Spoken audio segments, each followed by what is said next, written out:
Hello everybody and welcome. Today we are going to take a look on Razer Kitsune.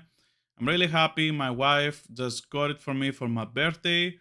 It was awesome. We found the listing after Evo. I think it was 30% off and the coupon on eBay for minus $50 Australian dollars. And this has been fantastic. I really like it so far. I didn't want to do unboxing because it will take 4 minutes just to do the unboxing, and people will be bored. There are so many good unboxing videos out there. You don't need mine. But I do think that many people didn't talk about a lot of things that when I saw the reviews, I was like, huh. Most people talked about this is a PS5. You can play it on PS5 with no adapters. Funny enough, you will need the same adapter, the Wingman FGC, to use it on PS4. But yeah, like if you need the console for that. But we have to say that these are very, you just read about it, right? Changes. At this point that I bought it, they have also made it so you can choose whatever SOCD mode you want. So that's cool. You don't have to use the one that makes down and up neutral. So that's good. They made the update. Took them forever to be honest, but they did. Outside of that, now we have to say that these controllers, right? Uh, First, if you get it, the one without the vinyl here, I have heard that it's a finger magnet, and that's why I didn't want to deal with it. That is why I got the Chanli one, and I mean the art looks beautiful as well. Uh, it's not like the most amazing art, but yeah, I think I really like it, and I really like the graffiti here. So outside of all of that and how good it looks, we have to talk about functionality, and I think some reviews could not really understand why it feels a specific way. So to give you my background, I do have I play Leverless for a while. I'm not a good player, but I understand how things work because I have used various different controllers, and I always try to find the best one that I can possibly get because different games, different controllers, and things like that. I also do have a Snackbox Micro, which has been the one that I have been using even more than the official Hitbox for a long time now, just because it's way smaller and easier to carry. But there are some things that this already does way better than everything else, and I think the only reason that professional players don't use it, for Street Fighter at least, is because it doesn't have the extra buttons that they are doing. Like if they have an official hitbox, they can just mod it and put like two extra buttons here, or one button here, or one button here. Now this one has the L3 and R3 up there, but no one's going to try to press those buttons in a fight. I don't think it's a really good idea to even try. But if you have a crazy dexterity, you can try. Anyway, this is not really the point. Professional players will look very much on what they can get, and it is what it is. But I think in this situation here, because these are made for multiple games, right? It's not just like, oh, you're gonna play Street Fighter 6 only with this. It's gonna be for many games, so maybe that's why they didn't want to confuse people with the layout. Now, I have to say that the layout is a little bit different if you're used to Snackbox because the last buttons are, as you can see, all straight and they don't have an angle here. So my hands are still adjusting a little bit because also these buttons are bigger than the ones that they use on other hitboxes. Usually hitboxes use small buttons, and the ones on the Snackbox Micro, to compare it kinda, they are obviously way smaller as you can see, but the layouts are in the same place. They're not humongous, it's not like it's impossible, but your hand will need to adjust. So the thing that first I saw immediately was that, let me try to demonstrate in the game actually. So we have here, okay, let me just press here, okay. We have here Akuma, right? And I think you can already see where I'm going with this.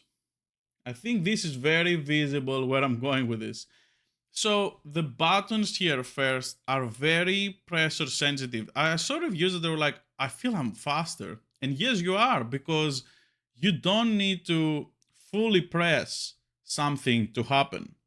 And this, I'm pretty sure, this is the most thing that I have seen people not talk about. And to me is crazy, because one of the things that the hitbox cannot do easily is, sliding, because of the way that this is made. For example, here, it's not as easy to do sliding in here.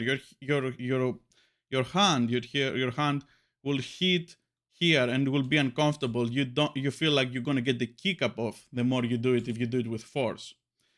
So what people do is usually they will put more finger to do the sliding, so it will smooth out the edge, right? But on here, you don't really need to do that. The way that they have made the keycaps is very interesting. So it feels like they really tried to make it like an arcade button, and this is really the engineering where it goes. And they don't really advertise it, maybe because they try to get new players. But for me, this is one of the biggest things. If you are like someone that is on an arcade stick, and for example, they used plicking, or some of the techniques that needs you to do multiple hits on a button, this here would be very different from what you're used to. So for example, here, I think it is possible to see it. Let me just try to get you the full view. What I'm doing here is I'm not even fully pressing it, right? Let me just get in the game again. I'm not fully pressing it. And you can see from the twitching on his feet that he's doing the punch. Or like here that he's moving. I just don't even press it fully. I touch it, right? And this is the difference. You don't need to fully press it to do this. You can just touch it and it works. It's really hard to explain a name for this, right? I can't find a name to say for this, but the way that they interpret it is that they have tried to emulate the arcade buttons, that you can do this. You can press on the edge of the button and the button still presses. That is not something that you can easily do on here, right? Because as you can hear here, you will have to hear the sound of what you're doing. And especially when this is something small, you don't really have the space to do all this. But here, very silent, right? And this is something that people that smash the buttons like me, like gorillas, will definitely see. That is very different. So like when you're doing some techniques, especially for Korean back, that's a thing, you will definitely see very, very, very different results from before. Because before you felt like that you had to fully press the button. Sometimes you will get the neutral, but as long as you're doing the inputs right here, I feel that it feels like this thing is smoothing or something. Like I can't really explain it like 100%. It's not like I'm a professional player or anything, but I can definitely understand that this is something that is not really being talked about. It says that it has like very, like the advertiser, the key press is the fastest, and it is, because the key press is not really a key press. When you go to a certain point in the button, the laser from inside the button, because they're using optical switches, is reaching and gives you the input. So you don't have to fully press it to get it. So like you don't have to get the travel distance. As long as you touch it enough pressure, it will work. And I think that's why something like this.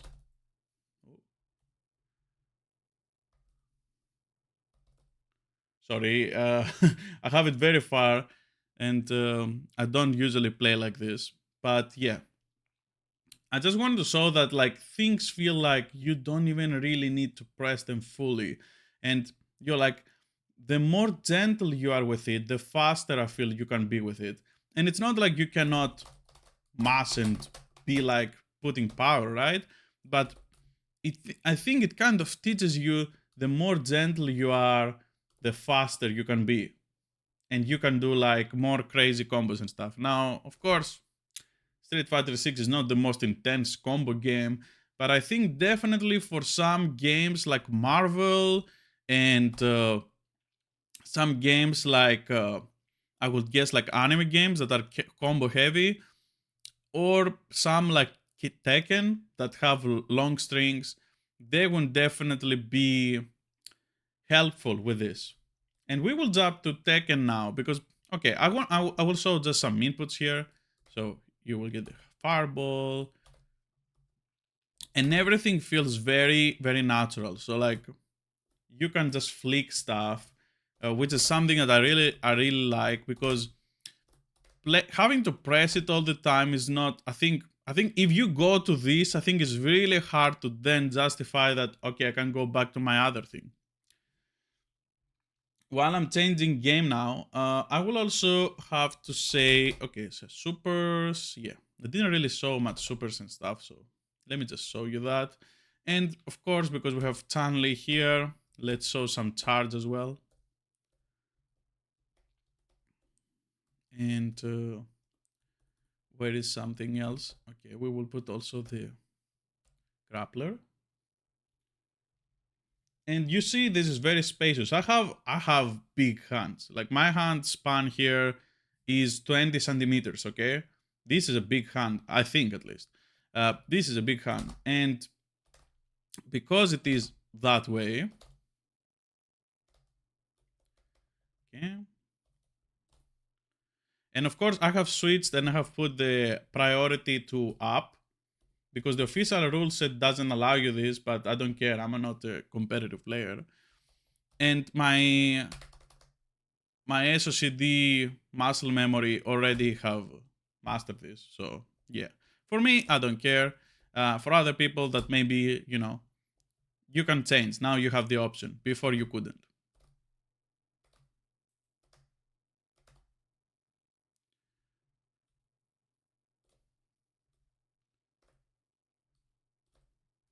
It's hard to show that it's faster on charge because I think it's sometimes also because it's so fast, it messes me up a little bit.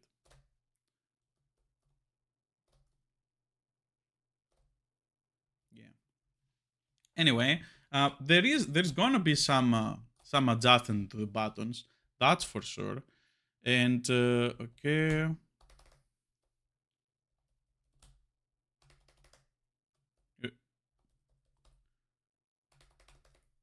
what the heck? Okay, I don't know why I couldn't get it before, but yeah, it is what it is. Okay, we're going to jump now to Tekken, and okay, I forgot that I wanted to actually show also the grappler, right? So we have the grab. Oh, okay, we don't have the grab. Yeah, as I said, you may need a little bit of adjustment. My hand is so used to fully pressing these things that I think I'm doing mistakes here with the inputs. So let's see if I have to do this. Oh, okay. Huh.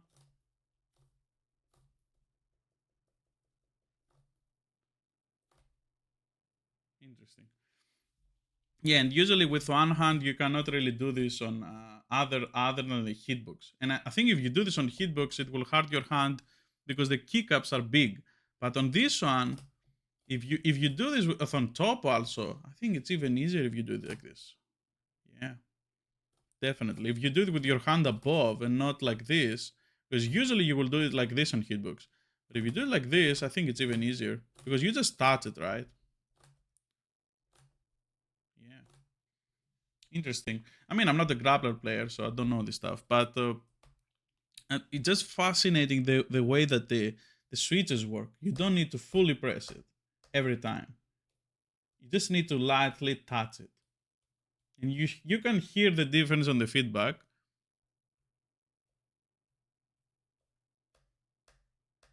This is how you press it,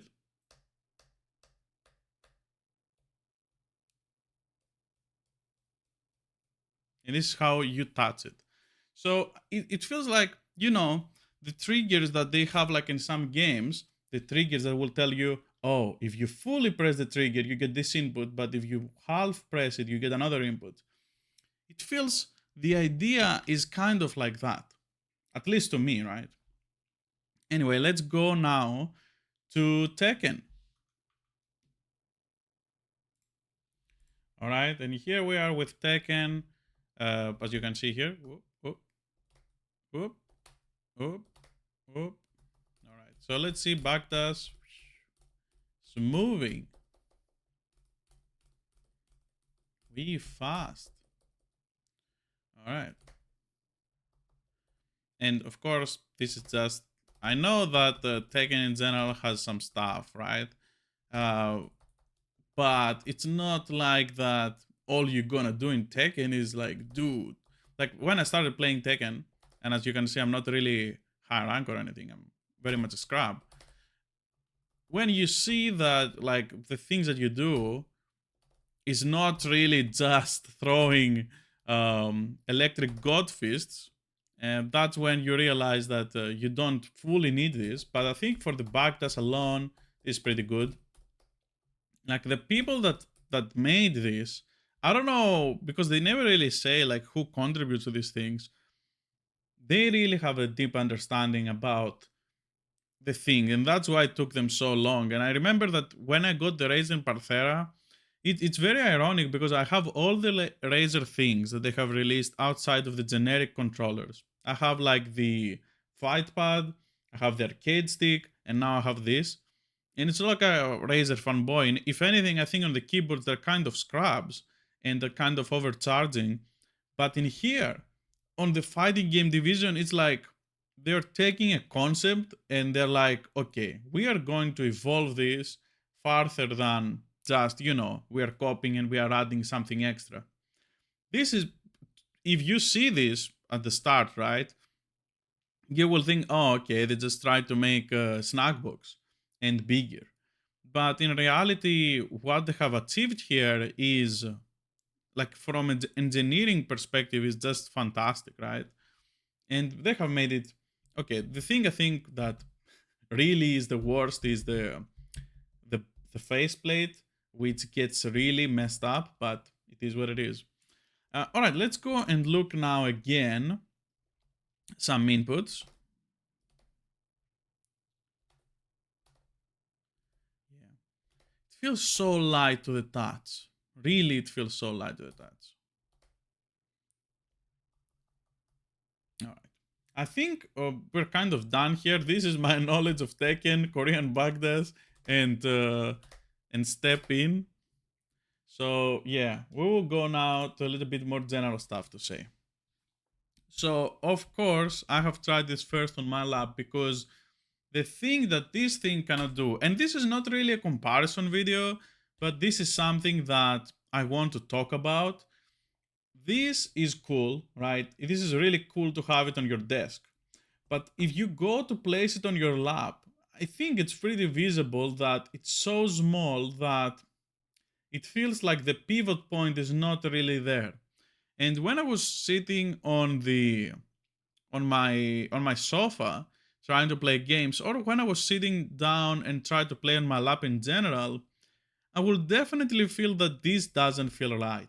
And that's why they released the XL version, right? But at the time that I bought this, it was not available. So I could only buy this. And it's one of the faults of smaller businesses, right? They cannot give you what you want. On like everyone wants the big one to be able to use it on their lap. But yeah, this is what it is. I still think that this is a great purchase for other reasons, especially portability. But it's not like that this is a humongous chungus, right? This is pretty good. This is very, very light. So I think what they have achieved here outside of the buttons is that this layout is not just, you know, you can sit on a computer and play. You just push your keyboard a little bit up and you play. It's not the same as the micro that is just so small that you can leave the keyboard there. So this one you have to, yeah, you have to solve about a little bit the keyboard, but if you're sitting on the sofa, it's as equally as comfortable. And I think that's very important because when you go to tournaments, now a lot of people have hitboxes, but I don't think they can actually do that. They find the ways on their own to have something as a pivot for the micro. And for this, that has also all over here on the bottom, this, which is fantastic, right? This I loved it also on the Panthera. It doesn't move. It just doesn't move. And that's what I love. That's what I love about Razer, that in general, like, it's not the same as the keyboards. Like, they really do quality work here.